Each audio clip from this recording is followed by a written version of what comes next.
তো নমস্কার বন্ধুরা, আজকে আমরা বাংলা ব্যাকরণের একটা গুরুত্বপূর্ণ টপিক নিয়ে আলোচনা করব, যে টপিকের নাম হচ্ছে ক্রিয়াপদ, যেটাকে সহজ ভাষায়। তো ক্রিয়াপদ থেকে আপনাদের পরীক্ষায় কিন্তু প্রশ্ন আসবে, এটা কনফার্ম। তো আজকে ক্রিয়াপদের ছোট্ট একটা আলোচনা আমরা করব, তো যাতে করে ক্রিয়াপদটা আপনারা কিছুটা ক্লিয়ার হয়ে যায়। আশা করি ক্রিয়াপদ সম্বন্ধে ডাউট থাকবে না। আমরা ক্রিয়াপদগুলো আজকে আপনাদের ক্লিয়ার করতে পারবো বলে আশা রাখছি। তো ক্লাসটা শেষ পর্যন্ত দেখার অনুরোধ থাকলো, ভালো লাগলো বিষয়টা লাইক করবেন, ঠিক আছে ভাই? আর সমস্যা হলে কমেন্ট করবেন যদি বুঝতে অসুবিধা হয়। তো প্রথমে বলে রাখি, হোয়াট ইজ ক্রিয়াপদ। আপনারা বলুন তো ভাই, হোয়াট ইজ ক্রিয়াপদ। এবার আপনারা ভাবছেন স্যার আমরা বললে কি আপনি শুনতে পাবেন? শুনতে পাবো না ভাই। আপনি নিজেকে নিজে অনুধাবন করবেন যে আমার কথা আপনার কথা ঠিক হচ্ছে কিনা না। যদি ঠিক থাকে তাহলে অবশ্যই নিজেকে নিজে সাব্বাস দেবেন যে ইয়েস, স্যারের সঙ্গে আমার একমত, মানে আমার অশুদ্ধ হয়েছে, ঠিক না ভাই? আচ্ছা, তো হোয়াট ইজ ক্রিয়াপদ যদি বলি, তো ক্রিয়াপদ ইজ নাথিং, শুধুমাত্র একটা কাজ করা, ঠিক আছে ভাই? যে কোনো কাজ করা। যেমন এমনিতে যদি আমরা বলি না, দেখো ছেলেটা শুধু ঘুমায়, আমরা বলি না ছেলেটা শুধু ঘুমায়। এই যে ঘুমানোটা যদি আমরা ক্রিয়াপদের ভাষায় বলি, তো ঘুমানোটাও কিন্তু একটা কাজ, ওটাও কিন্তু একটা ক্রিয়া। যে ঘুমাচ্ছে মানে সে একটা কাজ করছে। এবার আমি খাচ্ছি, এটাও একটা কাজ। আমি লিখছি, এটাও একটা কাজ। আপনাদের সঙ্গে আমি ভিডিও বানাচ্ছি, দেখতে পাচ্ছেন, এটাও একটা কাজ। অর্থাৎ যে কোনো ধরনের কাজ করাকে আমরা সহজ ভাষায় বলে থাকি ক্রিয়াপদ। ক্লিয়ার? আমি এবার পাঠ্যপুস্তকের ভাষায় যাব না, এবার লিখিত ভাষায় যাব না, আমার ভাষায় আমি আপনাদের বোঝাবার চেষ্টা করছি। একটু লক্ষ্য রাখুন, ভাব প্রকাশের দিক দিয়ে ক্রিয়াপদ হচ্ছে দুই প্রকার। আমরা ভাব বলতে কি বোঝায়? যেমন মনের ভাব যখন আমরা যদি বলি, এই ভাব প্রকাশের যদি দিক দিয়ে বিচার করি, তাহলে ক্রিয়াপদ হচ্ছে দুই প্রকার। কি কি? সমাপিকা, অসমাপিকা। ক্রিয়াপদ দুই প্রকার, একটা হচ্ছে সমাপিকা ক্রিয়া, একটা হচ্ছে অসমাপিকা ক্রিয়া, ঠিক আছে?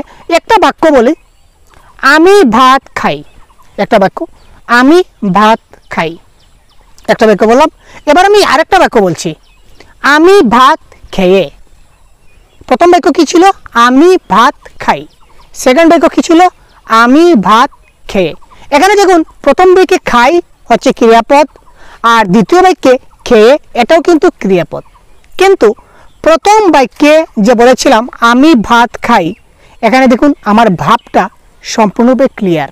মানে আমি ভাত খাই যে বলছি, মানে আমি ভাত খাই মানে ভাত খাই, মানে সম্পূর্ণ একটা অর্থ প্রকাশ করেছে। কিন্তু যদি আমি বলি আমি ভাত খেয়ে, তার মানে এই যে খেয়ে একটা ক্রিয়াপদ, মানে তার পিছনে কিছু একটা রয়েছে। আমি ভাত খেয়ে মানে তার পিছনে কিছু না কিছু একটা রয়েছে, মানে বাক্যটা সম্পূর্ণতা পায়নি, ঠিক তাই তো? যদি বাক্যটা যদি কোনো ক্রিয়াপদে বাক্যের সম্পূর্ণতা লাভ না করে, তাহলে সেই ক্রিয়াপদটা হচ্ছে অসমাপিকা ক্রিয়া, ঠিক আছে? তুমি আসো, তুমি আসো মানে তুমি আসো, মানে তুমি আসো ভাই, ক্লিয়ার? এই আসোটা হচ্ছে কি? সমাপিকা ক্রিয়া। তুমি আসলে, তুমি আসলে, তুমি আসলে কি হবে? কিছু একটা হবে, কি হবে? নিশ্চয়ই কিছু একটা হবে। তুমি আসলে বলে তো আর এখানে দাঁড়িয়ে দিতে পারবো না, এটা তো আর শেষ নয় বাক্যটা, কিছু না কিছু রয়েছে। তো এই আসলেটা হচ্ছে ক্রিয়াপদ। তো এটা কি ধরনের ক্রিয়াপদ? এটা হচ্ছে অসমাপিকা ক্রিয়াপদ। কেন অসমাপিকা ক্রিয়া স্যার? কারণ এটা এই যে ক্রিয়াপদটা কি করছে না, আমাদের এই বাক্যের যে আমাদের যে ভাব প্রকাশ, এটা কিন্তু সম্পূর্ণতা পাচ্ছে না। তুমি আসলে আমি যাব, এখানে দুটা ক্রিয়াপদ আছে। তুমি আসলে আমি যাব, এখানে দুটা ক্রিয়াপদ আছে। কি কি? আসলে একটা ক্রিয়াপদ, যাব আর একটা ক্রিয়াপদ। তো তুমি আসলে মানে তার পিছনে আর কিছু একটা রয়েছে ভাই। তো আসলেটা হচ্ছে অসমাপিকা ক্রিয়াপদের উদাহরণ। আর আমি যাব, এই যাব ক্রিয়াপদটা কি করেছে? বাক্যের একটা সম্পূর্ণতা মানে পূর্ণতা লাভ করেছে। তো যার কারণে যাবটা হচ্ছে কি আমাদের সমাপিকা ক্রিয়া। এই হচ্ছে ভাব প্রকাশের দিক দিয়ে দুইটা ক্রিয়া। আশা করি ক্লিয়ার হচ্ছে। যদি ক্লিয়ার হয়ে থাকেন কমেন্ট বক্সে ক্লিয়ার লিখুন, নাম্বার 1। নাম্বার 2, কর্মের ভিত্তিতে ক্রিয়াপদ হচ্ছে তিন প্রকার। কর্মের ভিত্তিতে ক্রিয়াপদ হচ্ছে তিন প্রকার। হোয়াট ইজ কর্ম? এবার জানতে হবে তো হোয়াট ইজ কর্ম। কর্ম মানে ক্রিয়ার বিষয়কে কর্ম বলা হয়। ক্রিয়ার বিষয়কে কর্ম বলা হয়, ক্রিয়ার বিষয়। যেমন আগে যদি একটা যদি আমি উদাহরণ যদি আপনাদের সঙ্গে তুলে দেই, আমি কলম কিনেছি, একটা উদাহরণ হচ্ছে আমি কলম কিনেছি। এখানে কর্তাকে আমি, এখানে ক্রিয়াপদ কোনটি? নিশ্চয় কিনেছি। তো ক্রিয়ার বিষয়টা কি, অর্থাৎ আমি কি কিনেছি? আমি কলম কিনেছি, তার মানে কলমটা হচ্ছে কি? কর্ম। কলমটা হচ্ছে কি? কর্ম। ঠিক আছে। মা আমাকে কলম দিয়েছেন। মা কাকে আশ্রয় করে দিয়েছেন? আমাকে আশ্রয় করে দিয়েছেন। তো আমাকে হচ্ছে একটা কর্ম। কি দিয়েছেন? কলম দিয়েছেন। কলম হচ্ছে আরেকটা কর্ম। তো এখানে দুটা কর্ম আছে, আমরা আসছি। তো দেখুন, কর্মের ভিত্তিতে ক্রিয়াপদ হচ্ছে 3 প্রকার। কি কি ভাই? সকর্মক ক্রিয়া, অকর্মক ক্রিয়া এবং দ্বিকর্মক ক্রিয়া। সকর্মক, অকর্মক এবং দ্বিকর্মক। এবার একটু আমরা জিনিসগুলোকে একটু বোঝার চেষ্টা করি। সকর্মক ক্রিয়াটা কি? সকর্মক ক্রিয়াটা হচ্ছে যে ক্রিয়ার কর্ম থাকে, অর্থাৎ যে ক্রিয়াতে যে একটা বাক্য যে বাক্যে ক্রিয়াপদের সঙ্গে কি থাকবে? কর্ম থাকবে, দ্যাট ইজ কল সকর্মক ক্রিয়া। যেমন এই যে একটু আগে বললাম আমি কলম কিনেছি, তার মানে এখানে কিনেছি হচ্ছে ক্রিয়া। ক্রিয়ার বিষয়টা কি? ক্রিয়ার বিষয়টা কি? ক্রিয়ার বিষয়টা হচ্ছে কলম, তার মানে কলম এখানে কর্ম, সুতরাং এটা হচ্ছে সকর্মক ক্রিয়া। ঠিক আছে। একটা বাক্য যদি বলি আমি খাই, দেখুন একটা লক্ষ্য করুন, আমি খাই, এখানে ক্রিয়ার বিষয় কি? আমি কি আমাকে খাচ্ছি? আমি তো আমাকে খাচ্ছি না ভাই, আমি কিছু একটা খাচ্ছি। কি খাচ্ছি? ভাত খাচ্ছি, রুটি খাচ্ছি, পরোটা খাচ্ছি, ডাল খাচ্ছি, ঘুগনি খাচ্ছি, চাউমিন খাচ্ছি, মোমো খাচ্ছি। কি খাচ্ছি? বাক্যে তো কোনো কিছু বলে নেই, বাক্যে কি লেখা আছে আমি এই জিনিসটা খাচ্ছি? না, শুধু বলেছে আমি খাচ্ছি। তার মানে এই বাক্যে কর্ম নাই। এই বাক্যে কর্ম আছে কিন্তু কর্মপদের কোনো উল্লেখ নাই। কর্ম নাই বললে কিন্তু ভুল হবে, কারণ আমি খাই, কিছু না কিছু তো আমি খাই, তো কর্ম নাই আমি কেন বলবো? কর্ম নাই ঠিক বলা যাবে না। এই বাক্যে কর্মপদের উল্লেখ নাই। যেমন আমি খাই, তুমি যাও, এই সকল বাক্যে কর্মপদের উল্লেখ নাই। তো যে সকল বাক্যে কর্মপদের উল্লেখ থাকে না, এই বাক্যগুলিকে বলা হয় অকর্মক ক্রিয়া। এই যে ক্রিয়াপদগুলোকে বলা হয় অকর্মক ক্রিয়া। যেমন আমি খাই, এখানে খাইটা হচ্ছে কি? অকর্মক ক্রিয়া। আর যদি বলি আমি চাউমিন খাই, তো এই বাক্যে খাইটা হচ্ছে কি? সকর্মক ক্রিয়া। একটু মাথায় রাখবেন, এখানে কিন্তু খাই, আমি খাই এটারও খাই, আর আমি চাউমিন খাই এটাও কিন্তু খাই। এই দুইটা খাইয়ের মধ্যে কিন্তু কর্ম কিন্তু ডিফারেন্স হয়ে যাবে। কেন হয়ে যাবে স্যার?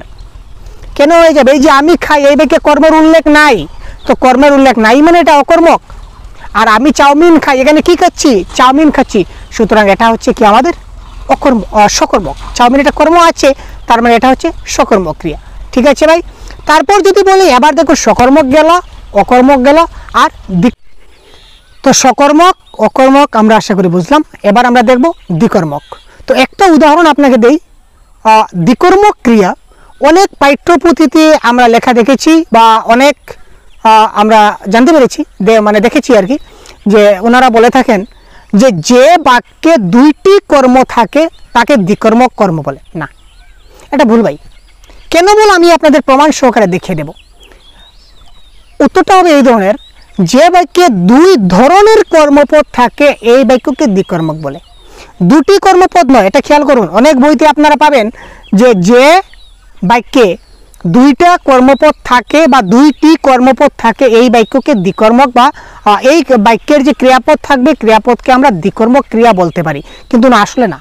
আসলে আনসারটা হবে এই ধরনের, যে বাক্যে ক্রিয়াপদের 2 ধরনের ক্রিয়াপদ থাকবে, 2টা কর্ম না কিন্তু ভাই, এখানে একটু ভাবুন, 2টা কর্ম এবং 2 ধরনের কর্ম। তো 2 ধরনের কর্ম কি, আমরা ডেফিনিশনে যাব এবার। তো যে বাক্যে 2 ধরনের কর্মপদ থাকবে, তো এই বাক্যের যে ক্রিয়াপদ থাকবে সেটাকে আমরা বলবো দ্বিকর্মক। একটা উদাহরণ দিয়ে বোঝাবার চেষ্টা করছি আপনাদের। মা শিশুকে দুধ খাওয়াচ্ছে, কিংবা মা শিশুকে চাঁদ দেখাচ্ছে, কিংবা বাবা আমাকে কলম এনে দিয়েছেন। এখানে দেখুন তো, মা শিশুকে দুধ খাওয়াচ্ছে, এখানে ক্রিয়াপদ কোনটা? নিশ্চয় খাওয়াচ্ছে। মা শিশুকে দুধ খাওয়াচ্ছে, খাওয়াচ্ছেটা ওকে হচ্ছে কি এখানে? ক্রিয়াপদ, তাই তো? কি খাওয়াচ্ছে? দুধ খাওয়াচ্ছে। তো দুধটা কি হয়ে গেল আমার? কর্ম। কি ধরনের কর্ম? বস্তুবাচক কর্ম। তো বস্তুবাচক কর্মকে আমরা বলতে পারি মুখ্য কর্ম। পরীক্ষায় প্রশ্ন আসতে পারে যে মুখ্য কর্ম কোনটি, গৌণ কর্ম কোনটি, এখন জেনে যান। তো মা শিশুকে দুধ খাওয়াচ্ছে, এখানে কি খাওয়াচ্ছে? দুধ খাওয়াচ্ছে। দুধটা হচ্ছে মুখ্য কর্ম অথবা বস্তুবাচক কর্ম। কাকে আশ্রয় করে খাওয়াচ্ছে? মা যে খাওয়াচ্ছে, কাকে আশ্রয় করে খাওয়াচ্ছে? শিশুকে। তার মানে শিশুটা হচ্ছে এখানে আরেকটা কর্ম। তো শিশুটা কি ধরনের কর্ম? শিশুটা হচ্ছে আমাদের গৌণ কর্ম কিংবা ব্যক্তিবাচক কর্ম, ব্যক্তিবাচক কর্ম। ঠিক আছে, বাবা ভিখারিকে ভিক্ষা দিল, বাবা ভিখারিকে ভিক্ষা দিল, কি দিল? ভিক্ষা দিল। এই ভিক্ষাটা হচ্ছে কি ভাই? ভিক্ষাটা হচ্ছে একটা কর্ম। কি কর্ম? এটা হচ্ছে বস্তুবাচক কর্ম, মানে এটা মুখ্য কর্ম। কাকে আশ্রয় করে দিয়েছে? ভিখারিকে আশ্রয় করে দিয়েছে। তার মানে ভিখারিটা হচ্ছে এখানে কি? ভিক্ষুক এখানে কি? এটা হচ্ছে ব্যক্তিবাচক কর্ম, কিংবা আমরা বলতে পারি এটা হচ্ছে কি? এটা হচ্ছে গৌণ কর্ম। ঠিক আছে, আর এবার যদি একটা উদাহরণ, আগে বলেছিলাম যে হবে না, কেন হবে না, উদাহরণ দিয়ে বুঝাচ্ছি। আমি ভাত এবং চাউমিন খাই, আমি ভাত এবং চাউমিন খাই, কর্ম কয়টা? কর্ম দুইটা, একটা হচ্ছে ভাত, একটা হচ্ছে চাউমিন, কিন্তু বাক্যটাকে দ্বিকর্মক না, এটাকে দ্বিকর্মক ক্রিয়া না ভাই। ভাত এবং চাউমিন হচ্ছে এক ধরনের কর্ম, ভাত হচ্ছে কি? মুখ্য কর্ম, আর চাউমিন হচ্ছে মুখ্য কর্ম। গতিকে এই যে আমি ভাত এবং চাউমিন খাচ্ছি, এটা কি ধরনের কর্ম যদি বলে, তো এটাকে বলবেন আপনারা এটা হচ্ছে সকর্মক, এটা হচ্ছে সকর্মক ক্রিয়া, এটা দ্বিকর্মক ক্রিয়া হবে না। যখন দুই ধরনের বলবে, যেমন বাবা আমাকে কলম এনে দিয়েছেন, মা শিশুকে চাঁদ দেখাচ্ছে, মা শিশুকে দুধ খাওয়াচ্ছে, তো এই ধরনের যে বাক্যে ক্রিয়াপদের সম্পর্কযুক্তভাবে মুখ্য কর্ম, গৌণ কর্ম কিংবা ব্যক্তিবাচক কর্ম কিংবা বস্তুবাচক কর্ম দুটাই যখন থাকবে, তখন এটাকে আমরা বলবো দ্বিকর্মক, দ্বিকর্মক ক্রিয়ার উদাহরণ। ঠিক আছে, আশা করি বুঝতে পারেন। তো ক্রিয়াপদের আরও বেশ কয়েকটা প্রকারভেদ রয়েছে, যেগুলো আমরা পরবর্তী ক্লাসে ডিসকাস করব। তো আজকে এই পর্যন্ত বিদায় নিলাম। তো তার আগে বলে রাখি, সহজগুরু অ্যাপ আমরা লঞ্চ করেছি, প্লে স্টোরে পেয়ে যাবেন। আপনারা প্লে স্টোর থেকে সহজগুরু অ্যাপ ডাউনলোড করলে আপনাদের পরীক্ষার জন্য 100% যত যেগুলো ক্লাস রয়েছে সবগুলো ক্লাসের পিডিএফ, তারপর মক টেস্ট, সবগুলো আমাদের অ্যাপে অ্যাভেলেবল আছে। তো আপনারা দেরি না করে এক্ষুনি প্লে স্টোরে গিয়ে সহজগুরু লিখে সার্চ করুন এবং অ্যাপটাকে ইনস্টল করে এক্ষুনি আপনারা আপনাদের ক্লাসগুলো দেখতে থাকুন। থেকে সহজগুরু অ্যাপ ডাউনলোড করলে আপনাদের পরীক্ষার জন্য 100% যত যেগুলো ক্লাস রয়েছে সবগুলো ক্লাসের পিডিএফ, তারপর মক টেস্ট, সবগুলো আমাদের অ্যাপে অ্যাভেলেবল আছে। তো আপনারা দেরি না করে এক্ষুনি প্লে স্টোরে গিয়ে সহজগুরু লিখে সার্চ করুন এবং অ্যাপটাকে ইনস্টল করে এক্ষুনি আপনারা আপনাদের ক্লাসগুলো দেখতে থাকুন, লার্নিং করতে থাকুন, শিখতে থাকুন, পরীক্ষায় ভালো নম্বর পেতে থাকুন। জয় হিন্দ, ধন্যবাদ।